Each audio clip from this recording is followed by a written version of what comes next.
Alright, hello and welcome to Echoes of Color with Jefferey Morrison. I want to do another whip and chat. Guess I have to stay up late tonight anyway, so yeah, why not? It's quality time with the community, so. Alright, so Diamond Art Clubs, Diamond Art Club. Holy cow, I bought canvas from them today. Sorry, Dreamer Designs, Fine Soft Day, by Liam Kelly. Dreamer Designs. Okay, Dreamer Designs. Yeah, Fine Soft Day by Liam Kelly. 120 centimeters by 40 centimeters. 47.2 inches by 15.7 inches. 52 colors, including 2 ABs. Oh, wow. Woo! Okay.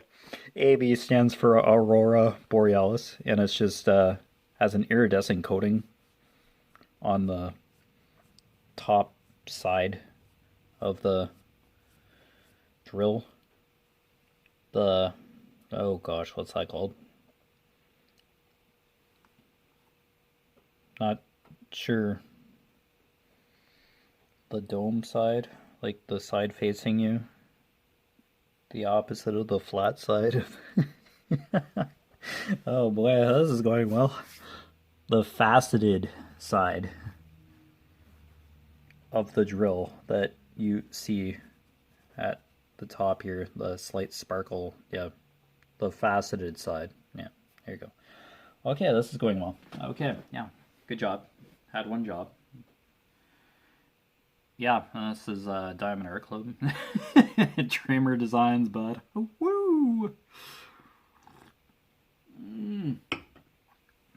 That's why I took a picture of the bottom of the box to be able to show you what I'm working on without unfurling the canvas, because all I got was like a long legend sheet that wanted to curl up constantly. No sticker sheet. Sad, but it's okay. As long as you know what I'm working on, and yeah, give you the proper diamond painting company that this came from. Okay, yeah.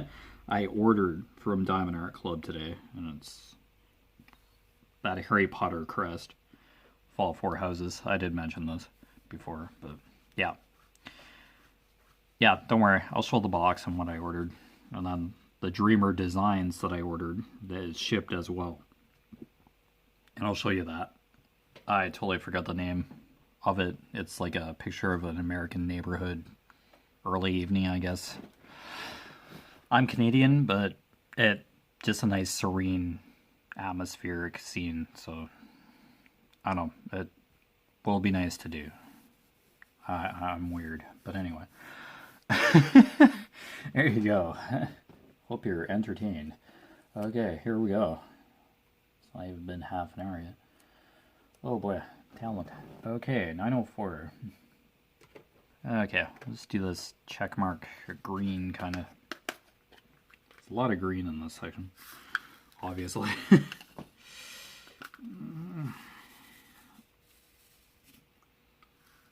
Oh boy, it's just been a couple minutes and a holy cow. Just, what a wreck. Oh boy. Everybody panic. Ooh, that's a really bright green. Okay, that drill's now on the floor. Good.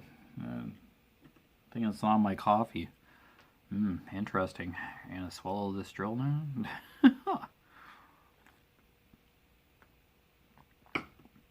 Everything's fine. This is fine. Alright, hopefully everybody's doing good. Alright, we'll figure this out. Okay, let's start at the bottom here, as usual. Yeah, this is my third whip and chat of the day, but hey, as long as I can hit record and have a time.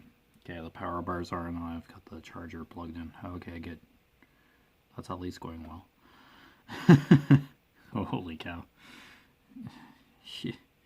Next I'll be saying this is like a diamond dots canvas. I was like, oh, what? Wait a minute. No, it isn't. Yeah, it's a Dreamer Designs. Okay. Alright, there you go. Put Dreamer Designs along the top or something. I think it's in like the bottom right hand corner, their logo. The Dreamer Designs logo. So kind of have that part rolled up because this canvas is like over 1 meter long. Yeah, extra 20 centimeters long.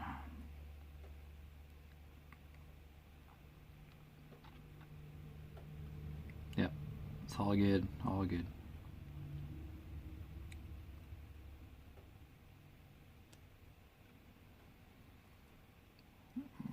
Right.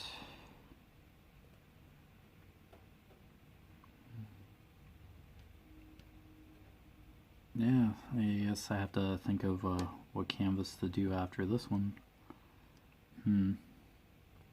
Shall see.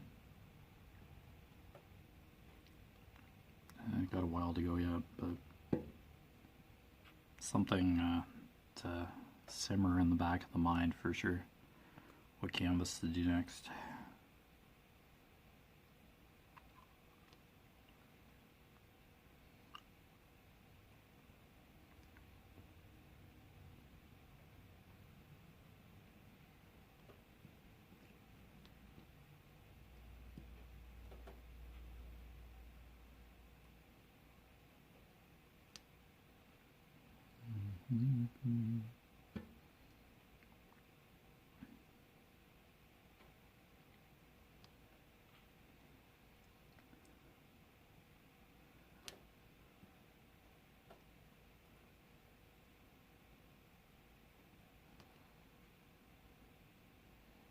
I don't know, there's like one post on Instagram or something, some diamond painting company.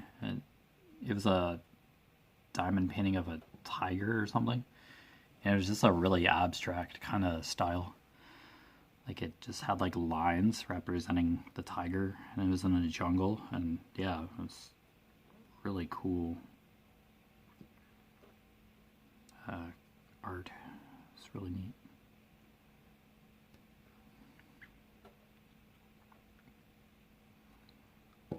Yeah, the render looks pretty good, and yeah, it's really a lot of green. Yeah, tiger in the middle of a jungle, and then yeah, it rendered pretty good. So looks good, but I'm not sure how it would actually turn out. Yeah, I just hope you like green for that one. Yeah, tigers in jungle. But yeah, and I made a comment on it, and then the company commented back. Wow, nice render. Wow, this looks really cool. Like, oh, thank you. It's like, yeah. See something cool, yeah, why not?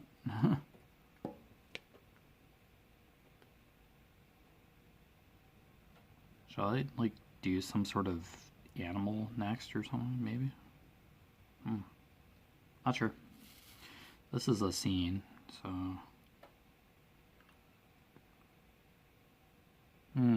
How that... Animal or a character or something. I'll have to think about that.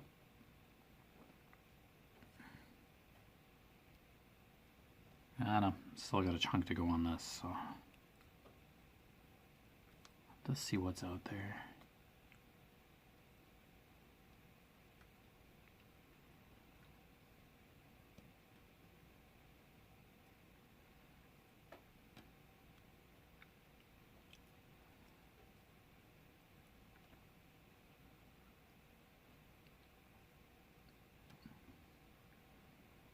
Oh, there's check marks hidden kind of here and there in this section.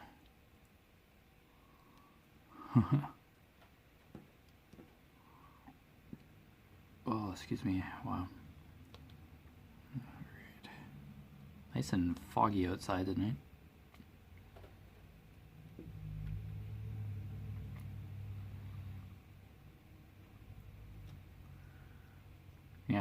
my dad looked up The Mist, written by Stephen King, like the book. I'm pretty sure it was a TV series or a made-for-TV movie. And then there's The Fog, directed by John Carpenter or something, I think. Yeah, I think two are very different concepts.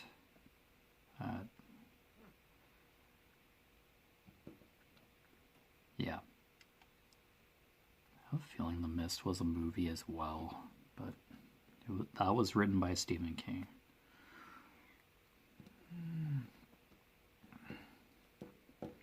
I haven't read it or seen The Fog at all. So, I think The Fog was remade in 1997. It was 1980 was the original release or something. Yeah, two very different plot synopses, I think. But I don't know, kind of horror, I guess. The Fog is listed as a horror movie, so yeah, something in the fog, and then it's killing people. Unless I'm mixing up The Mist. Stephen King books, so you never know. I don't know. Yeah, totally random. Just what my dad searches up on Google. He probably gets very interesting recommendations on Amazon or something. For stuff he's really not interested in half the time. I think my mom just puts in weird search queries in Google, and then the algorithm just kind of reads into that, and it's like, oh, he's interested in this thing. When it wasn't him.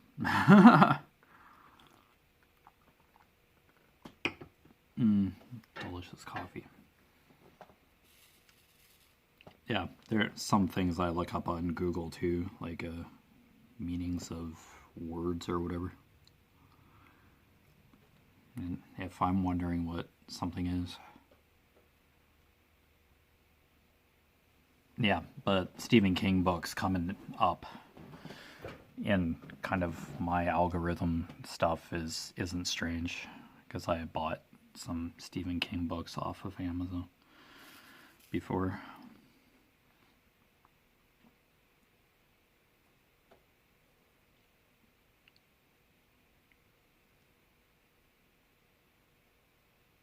Yeah, because I read like Christine and all that car. I have all the Dark Tower series, I believe. Yeah, I haven't read Stephen King in a long time, but yeah, I read The Stand.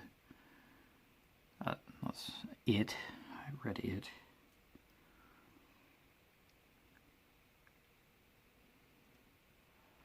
Yeah, it was pretty cool. It's a well done, probably well known book by Stephen King.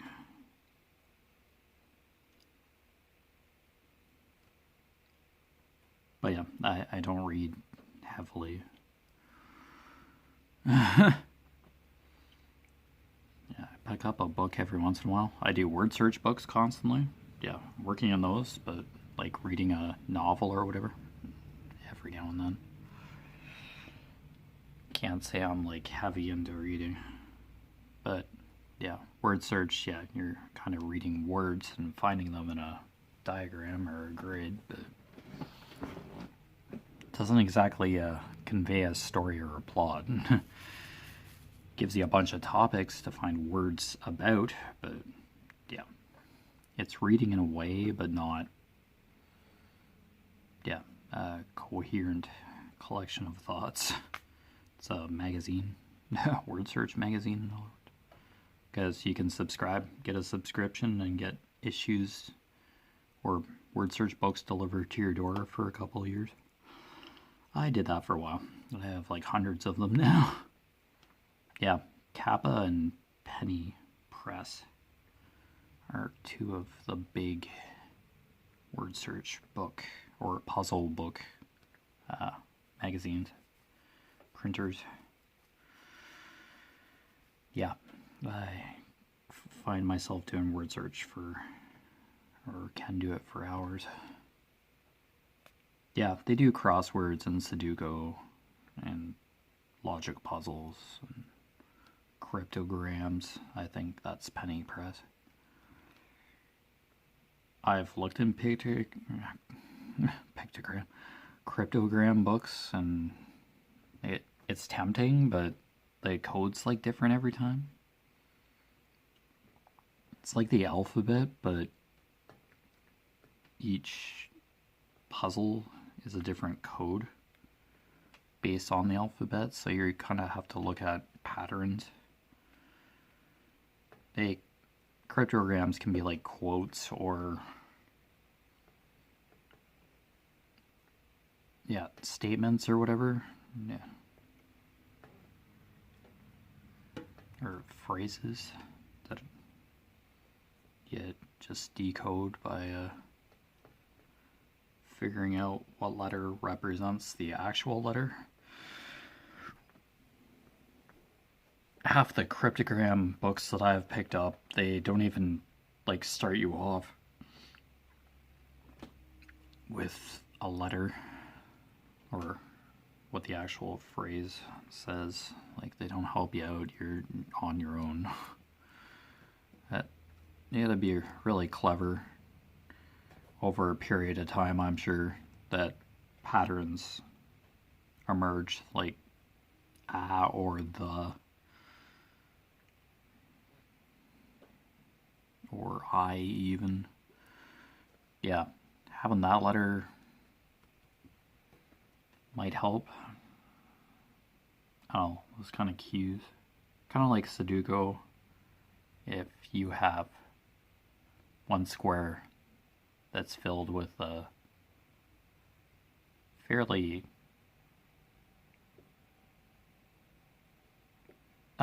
fair number of digits in the 3x3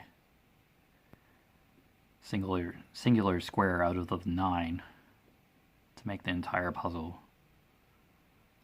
If you solve that one square by following the Sudoku rules, eventually it gets easier to solve. But yeah, they're like notoriously difficult, or there can be notoriously difficult Sudokus as well, which I find frustrating. It may just be the numbers 1 to 9, but yeah, I have trouble with those. I do easy Sudokus when I do Sudoku. I do fill-ins as well, or have done fill-in puzzles, where basically modeled like a crossword puzzle, but there's no questions, there's like answers, basically words, and then they're kind of, you count out the number of letters in each of the words that's in the puzzle, and you put it in the right spot on the grid. And yeah.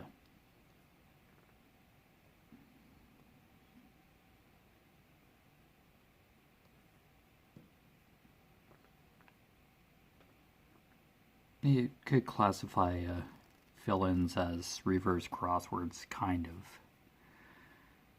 It's modeled like a crossword puzzle, but yeah, you just have to put the words in the right spot in the puzzle to solve those. Yeah, those can be tricky. They usually give you a starter word for the easier ones. There's not a word to start me off in a fill-in grid.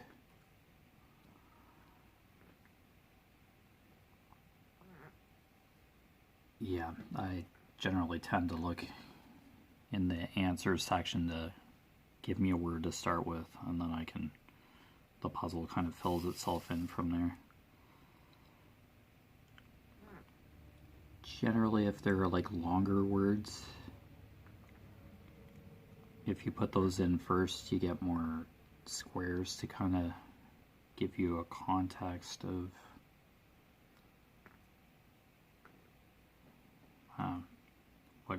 where you're going to put certain words in the puzzle. But that might not always help either,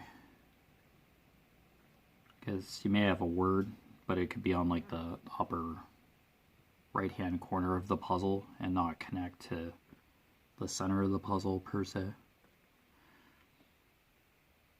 Yeah, I've noticed that like I've been able to fill in like the upper right hand corner of a fill-in part of the grid, but yeah, if you figure out a word like in the center, you can kind of, yeah,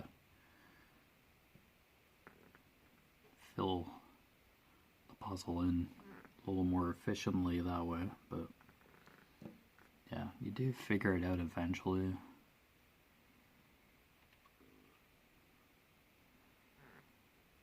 I still like word searches irregardless. There's missing vowels and missing lists in the penny press ones, the penny press books. Some of those missing lists can be a nightmare. Sometimes. I've had to look back at the answer key a couple times because there's just words that were basically well hidden in the diagram, or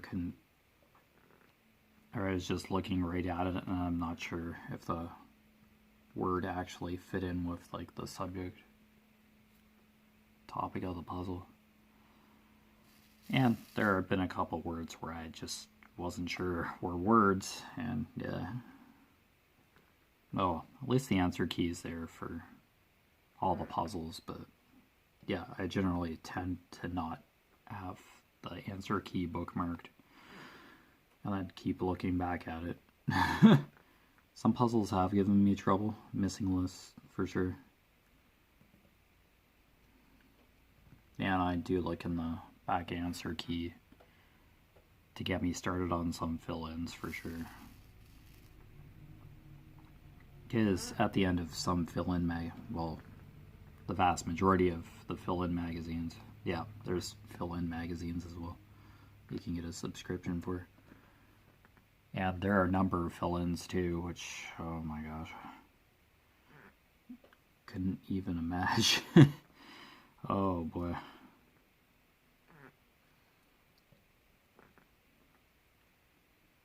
But yeah, I usually need a word to start me off in a fill-in puzzle.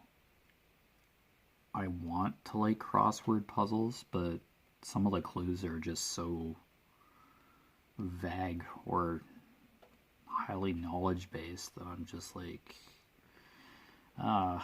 nope. You can get some clues, but sometimes even you like know the answer, but it's like a totally different word that means the same thing. Or it's a certain word that they want you to put in there that fits for the puzzle.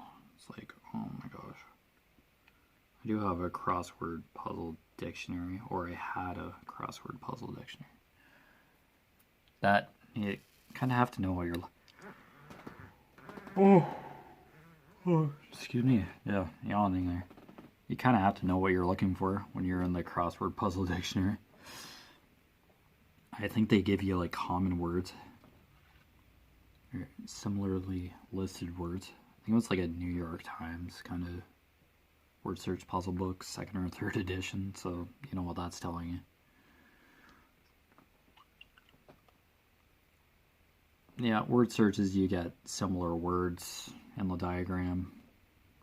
Yeah, over time it becomes noticeable, but yeah, I think crosswords do the same thing.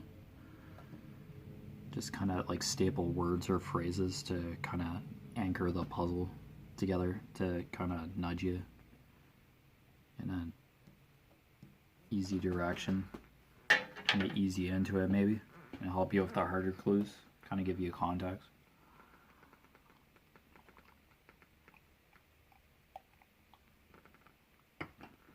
definitely doing Sudoku or color by number, anything that requires concentration and focus, yeah, is good to do.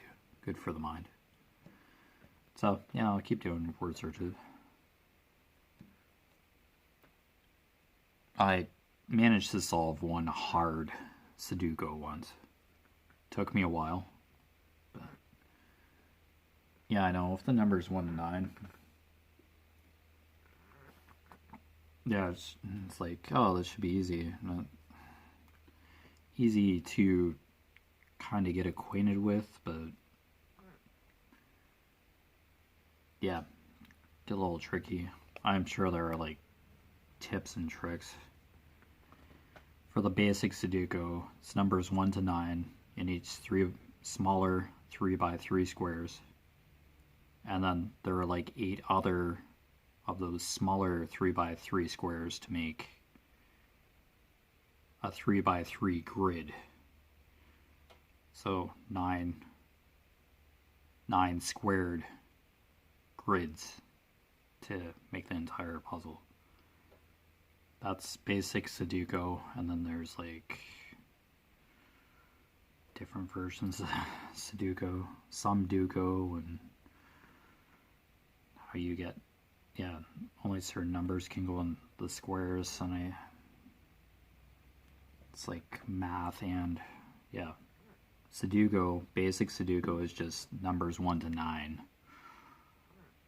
And they can't repeat in the same smaller 3 by 3 square, but the numbers 1 to 9 have to be in the smaller square, and then vertically and horizontally 1 to 9 without repeating, but not necessarily in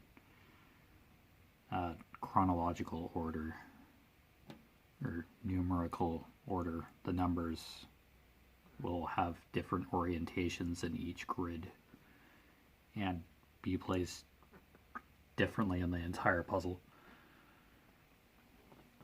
But none of the same number can be replicated in the 3 by 3 smaller square or any of the rows and columns of the puzzle. But eventually the puzzle is solved when all the numbers, when the grid is filled. It's been around for like probably a decade now. Probably came from like Japan or something. China or Japan. It's a logic puzzle. Yeah, it was just a craze back then, a few years ago. Oh, pretty cool. Yeah, nice hype. People probably still do Sudoku to this day, but it's like an afterthought. It's just like, oh, it's here. Yeah, cool. Another puzzle. Yeah. There's probably like Sudoku desk calendars where there's a puzzle every day. Like, I don't know. It's an activity. It's a logic activity. This is good. Paint by number, etc. Crosswords, word search.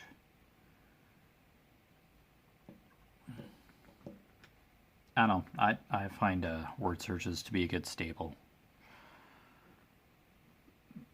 And yeah, some of the topics can be pretty interesting too. And it's just relaxing in general. So that's why I like doing puzzles. And it's so organized too. Word searches are so organized. And yeah, you can learn new words and new things because there are sometimes facts or topics based on in each of the puzzle books, and they're just so random. You're just searching for words based on the topic, and they usually sometimes give you a fact about the topic in the Kappa books, I think. I have a Charlie Brown themed and Garfield themed word search books from Penny Press that kind of give you context on some of the topics. But anyway, you've been watching Echoes of Color with Jeffery Morrison. Down below in the description is my Facebook profile name, my Facebook business Echoes of Color page, and my Instagram handle. Well, thank you for watching. Yeah, I'll just plug away at this some more. Yeah, I have to stay up late tonight anyway, so it's great to hang out. This is Fine Soft Day by Dreamer Designs.